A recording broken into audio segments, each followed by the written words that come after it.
Today I did a tour of one of the Fairfax floor plans by Valore Homes. These particular homes are located in the Haven Ridge subdivision, which is in North Charlotte. There are 4 bedrooms, 3 baths, and they're a little over 2,100 square feet. Coming in through the 2-car garage, you have the mudroom. Through the mudroom, you walk into the kitchen area, which has a really nice size island, as well as your dining space right there.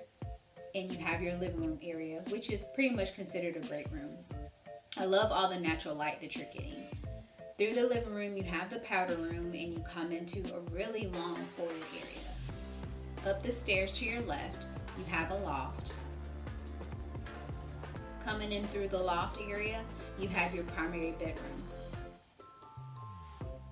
And this primary bedroom has a really nice ensuite here, which has a walk-in shower as well as dual vanities. This walk-in closet is really nice, and it leads into the laundry area, which is really going to come in handy. Back in through the laundry, you come in through the hallway, and then you have 3 guest rooms. So this is guest number 1.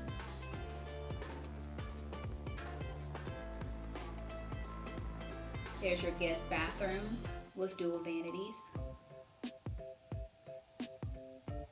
Bedroom number 2. And then you finish off with bedroom number 3.